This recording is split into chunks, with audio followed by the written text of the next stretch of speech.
में है कि रीट की जो भर्ती परीक्षा हुई थी उसमें पेपर लीक हुआ और ये रीट परीक्षा पेपर लीक के नाम से आम जनता के बीच में जाना जा रहा है।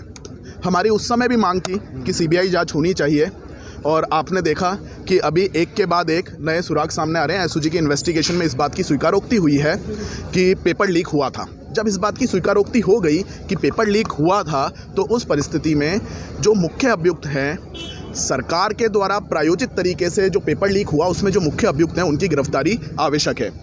इसलिए हम लोग सीबीआई इन्वेस्टिगेशन की मांग कर रहे हैं। एक और तथ्य है कि उसमें सीबीआई इन्वेस्टिगेशन क्यों होनी चाहिए, क्योंकि एसओजी से इम्पार्शियल और फेयर इन्वेस्टिगेशन की उम्मीद नहीं की जा सकती। वो इसलिए नहीं की जा सकती क्योंकि एसओजी वही इन्वेस्टिगेटिंग एजेंसी है जिसने कोरोना की पहली लहर जब चल रही थी तो मुख्यमंत्री के कहने पर तत्कालीन उप मुख्यमंत्री के खिलाफ एफआईआर की थी। तो ये मुख्यमंत्री के इशारों पर चलती है और वर्तमान परिस्थिति में एसओजी जो अनुसंधान कर रही है उस अनुसंधान के माध्यम से जो मुख्य अभियुक्त हैं उसको पकड़ने का प्रयास नहीं किया जा रहा, बल्कि मुख्य अभियुक्त के खिलाफ साक्ष्य मिटाने का प्रयास किया जा रहा है, उनको बचाने का प्रयास किया जा रहा है। इसलिए 26 लाख युवा जो उसमें फॉर्म भरे थे उन सबकी आवाज़ बनकर युवा मोर्चा के कार्यकर्ता आज सड़कों पर हैं। आज कोटा में यहाँ पर हमने भाई सुदर्शन गौतम यहाँ के शहर जिला अध्यक्ष के साथ प्रदर्शन किया और कल जयपुर के अंदर बड़ा प्रदर्शन होगा। मुख्यमंत्री आवास का घेराव युवा मोर्चा के कार्यकर्ता करेंगे। कौन है मुख्य आरोपी? आप बार बार कह रहे हैं मुख्य आरोपी को बचाने का प्रयास किया। देखिए, बहुत दुख का विषय यह है कि पेपर लीक होता है और पेपर लीक सरकार द्वारा प्रायोजित होता है। जारोली तक तो पहुंच ही चुके हैं। अब जारोली तक जब पहुंचे तो जारोली को इन्होंने बर्खास्त किया। जारोली को बर्खास्त किया इसका मतलब जारोली के खिलाफ रिकॉर्ड पे कुछ ना कुछ साक्ष्य उपलब्ध हैं। तो आज तक 3 दिन हो गए, आज तक जारोली को अरेस्ट क्यों नहीं किया?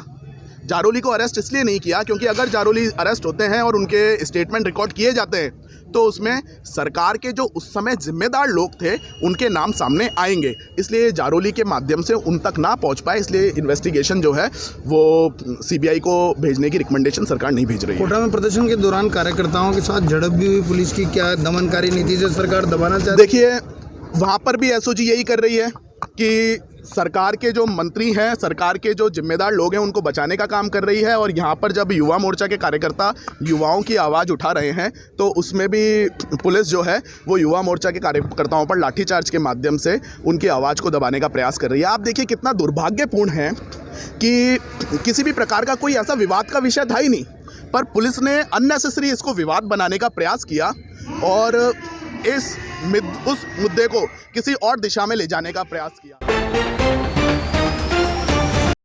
राजस्थान की सरकार द्वारा प्रदेश के 26 लाख युवाओं के भविष्य के साथ जो खिलवाड़ किया गया है रीट भर्ती को लेकर, आज उसके खिलाफ पूरे प्रदेश के युवाओं में रोष है और उसी को लेकर भाजपा प्रदेश अध्यक्ष हिमांशु शर्मा के नेतृत्व में कोटा शहर और देहात के युवाओं द्वारा जिला कलेक्ट्रेट पर प्रदर्शन किया गया। प्रदर्शन के दौरान प्रदर्शन को दबाने के लिए, युवाओं की आवाज़ को दबाने के लिए राजस्थान सरकार के इशारे पर कोटा पुलिस ने लाठियां बांधी जिसमें कई युवा साथी घायल हुए। जिस प्रकार से युवाओं की आवाज़ को दबाने का प्रयास राजस्थान सरकार द्वारा किया जा रहा है, युवाओं की आवाज़ नहीं दबेगी। युवा मोर्चा पूरी मुखरता के साथ, पूरी ताकत के साथ युवाओं की आवाज़ को उठाएगा। कल जयपुर में एक बड़ा प्रदर्शन होने वाला है और जिस प्रकार जिन युवा साथियों को चोटें आई है उनका सबसे चर्चा करके आगे के आंदोलन की रणनीति बनाई जाएगी। लेकिन प्रदेश के 26 लाख युवाओं के भविष्य से कतई खिलवाड़ नहीं करने दिया जाएगा। और जिस प्रकार की नीति आज पुलिस ने दमनकारी नीति अपनाई है सरकार के इशारे पर, उसकी हम निंदा करते हैं और आने वाले समय में एक बड़ा युवाओं का जन आंदोलन इस प्रदेश की सरकार के खिलाफ तैयार होने वाला है।